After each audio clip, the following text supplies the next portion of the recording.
Brinquedos eróticos, usar ou não usar? Eis a questão. No episódio de hoje vamos falar sobre os brinquedos eróticos. Vem comigo.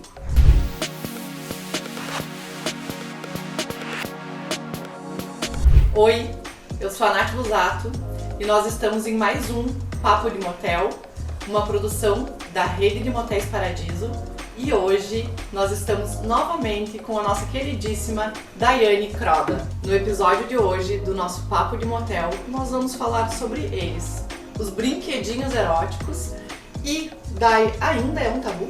Por incrível que pareça, sim, Nath. Ainda pensar em trazer elementos para o sexo está muito associado a questões, de pornografia, de ineficiência masculina e muitos mitos e tabus que não têm uma relação direta com a realidade, mas que são propagados há muito tempo pela nossa sociedade e acabaram ficando aí no imaginário feminino. O próprio desconhecimento do que existe ou a ideia de que é só num formato específico ou de um determinado jeito acaba restringindo o fato das mulheres e dos homens procurarem saber mais e entender um pouco como eles funcionam e quais os benefícios que eles trazem. E nós estávamos aqui, a Dai conversando nos bastidores e a Dai me perguntou: tu sabe da onde surgiu o vibrador? E eu, óbvio, eu não sabia. Então, Dai, conta pra nós aqui onde surgiu, como surgiu ou como surgiram os vibradores. Olha, tem mil histórias, muita coisa é lenda urbana ou passada por questões de oralidade que foi contando um pro outro. Registros históricos a gente não tem muito. A gente sabe que desde o tempo das cavernas tem registros de alguns elementos já usados para o prazer. Mas os vibradores, a história mais difundida é que eles começaram a ser usados com uma função médica, como um tratamento para histeria. Se acreditava que as mulheres tinham um útero agitado e que era essa agitação que gerava irritabilidade, dores de cabeça, labilidade de humor, enfim, mal-estar, e que o alívio disso era conseguido através de espasmos rítmicos, que hoje a gente sabe que são os orgasmos.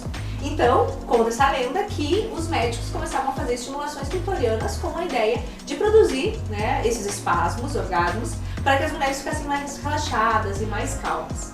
E que, devido à fadiga de ter que fazer isso o dia inteiro, foram inventados alguns aparelhos, inicialmente a vapor, depois a manivela e depois elétrico. Mas nós não temos comprovações a respeito disso, apesar de parecer bem plausível, O que a gente sabe é que ele surgiu sim na medicina, com o objetivo de estimular os homens e melhorar a performance dos homens e os problemas de próstata. Então, na verdade, na história da medicina, ele foi inventado para os homens. E que usou-se um tempo e se percebeu que não tinha grande eficácia. E aí, como tinha esse produto já existindo no mercado, ele acabou passando para o movimento como um eletrodoméstico e passou a ser vendido como um estimulador que as mulheres gostaram muito. Mas, logo em seguida, ele foi extremamente associado à pornografia. Ele começou a ser muito usado dentro de filmes e como um elemento da pornografia. E isso foi o que trouxe essa imagem tão ruim aos brinquedos eróticos. Então, ou eles estão associados a questões médicas, ou estão associados à pornografia. E acabaram se distanciando da sua função principal, que é o prazer. E como a Dai falou, vamos lavar a roupa suja, então eletrodoméstico tem que usar todos os dias. Não tem que nada, nesse mundo a gente não tem que nada, mas eu acredito que sim, até essa associação entre algo que seria um eletrodoméstico para ser usado todos os dias e essa questão que tu falou dos benefícios médicos, Hoje já se tem pesquisa e artigos que falam justamente os benefícios que esses vibradores trazem para a saúde, principalmente da mulher. Para quê? Para que os médicos passem a indicar como um uso terapêutico mesmo, Dentro da terapia sexual a gente recomenda isso há muito tempo. Muito em função da questão do autoconhecimento, das mulheres poderem usar esses elementos para conhecer a sua própria vulva, os seus próprios mecanismos de prazer. E a gente tem questões importantes, Nath? Mais de 70% das mulheres não conseguem ter orgasmo com a penetração. Afinal, o órgão sexual do prazer da mulher é o clitóris, que é externo. E para isso precisa um outro tipo de estimulação. Então, o uso de um vibrador durante o ato sexual ou mesmo nas preliminares, ele vai garantir esse orgasmo, porque 100% das mulheres são clitorianas, 100% das mulheres conseguem atingir o orgasmo com a estimulação do clitóris. Então, essa questão na melhora da sexualidade, para que justamente tenha mais desejo, tenha mais excitação, consiga mais o orgasmo, e também benefícios médicos, sem dúvida, melhora na lubrificação, melhora no assoalho pélvico, vai trazer uma série de benefícios, e para ser usado tanto na relação do casal, quanto para ser usado individualmente como um benefício para a saúde, como mais uma parte que vai ajudar nesse autoconhecimento e nessa capacidade de se apropriar desse lugar de prazer. E daí, se é tão gostoso, se é tão prazeroso, se nós já sabemos que os brinquedos eróticos trazem tantos benefícios, não só para a saúde física, como para a saúde mental, esse tabu, ele é mais masculino ou mais feminino?